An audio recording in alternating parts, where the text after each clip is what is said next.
My weight kept creeping up and my body fat hit 30%. Now, worst part was my visceral fat was at 10%. And that's dangerous because the visceral fat is the fat that surrounds your organ. And with high visceral fat, it means I'm putting my life at jeopardy because I'm at high risk for diabetes and heart diseases. And no matter what I tried about food, my brain just won't shut up about food, This is what we call food noise. That constant craving, that constant noise in your head. Hi, I'm Dr. Ingky, a medical doctor, and I've decided to change my own story.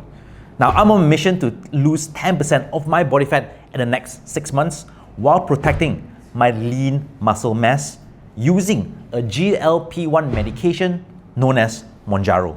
Now, I'm 2 weeks in, and here's exactly what happened over the past week.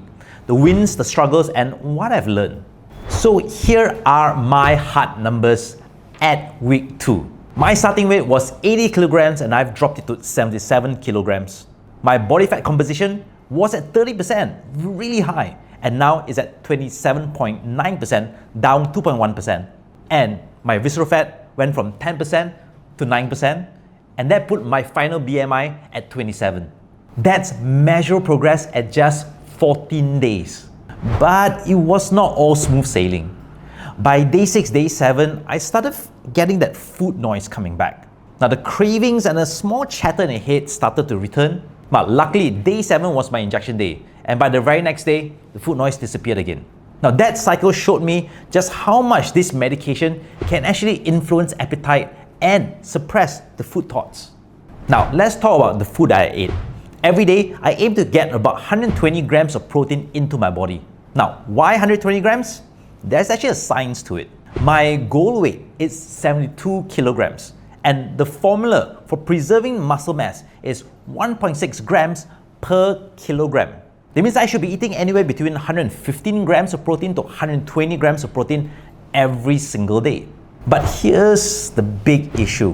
While on Mounjaro, my appetite is so tiny. I really struggle to finish my meals. So I keep it as simple as possible. Grilled breast chicken meat, vegetables, and no sugar. To hit my protein goals, I rely heavily on protein shakes. It's because I even struggle to finish 200 grams of chicken breast meat on a daily basis. So I take 3 to 4 protein shakes every time, and every protein shake is roughly about 20 grams of protein. And here's what I'm really strict about it. On day 8, when I checked my body composition, I lost half a kilogram of lean muscle mass. And this is a major red flag. Because if I want to lose 10% of body fat in 6 months while keeping my lean muscle mass, I need to take more protein, and I also need to lift heavier weights. Now, one of the most common side effects that I hear on the internet while anyone's on GLP-1 medication is hair loss, your nails become more brittle, and your skin becomes dull. Now, why is that happening? Because rapid weight loss, it's a stress on the body. You actually have cortical spikes, and because of reduced appetite, the amount of nutrients that you're taking actually crashes. So I need to supplement my body, and here are the vitamins that I'm taking. First up, I take collagen party, which uses marine collagen peptides to protect my hair, my nails, and as well as my skin. I also take Vitamin Light Up because it's an antioxidant. It helps reduce the amount of inflammation in my body and my joints.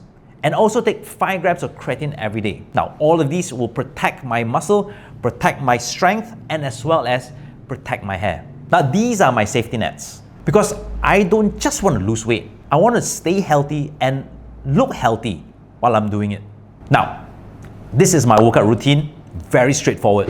I do 3 times strength training in the gym every week and 3 times brisk walk on a daily basis, trying to hit 3,000 to 5,000 steps just on a treadmill.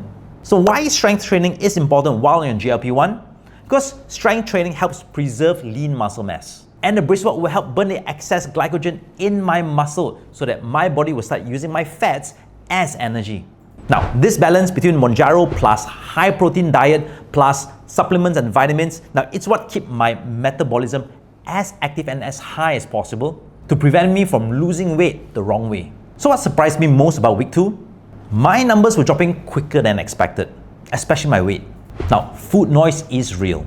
And the before and after difference after the injection, really dramatic. Before, I had a lot of food noise, after, 0. Now, hitting protein is harder than I thought. Appetite suppression sounds great, but it also means you have to be very intentional about the things you put in your body and about the nutrients that you're taking on a daily basis. But overall, I feel lighter, my energy is steady, and my body composition is improving. And the first time in years, I really feel good when I wear my clothes. And I think I can hit my goal. Losing 10% of body fat in the next 6 months doesn't seem impossible now. I understand it comes with certain risks, hence is why I'm monitoring my own health. So to recap my week 2 updates, I lost 3 kilograms, my BMI dropped, my fat percentage went from 30% to 27.9%, and my visceral fat dropped by a whole 1%. Now, if you want to see what happens in week 3, make sure to subscribe, like and follow my profile, because I share it all, the risks, the benefits, and my personal experience. And if you're also on a GLP-1 drug, share your experience in the comments below, and very importantly, let's keep each other accountable. And just to be clear, this is my own personal journey, it is not medical advice. Mounjaro is a prescription drug. Always consult your doctor before starting on a GLP-1 drug. That's it from me. I'm Dr. Ingky, and remember to always stay safe, stay healthy, and most importantly, stay informed.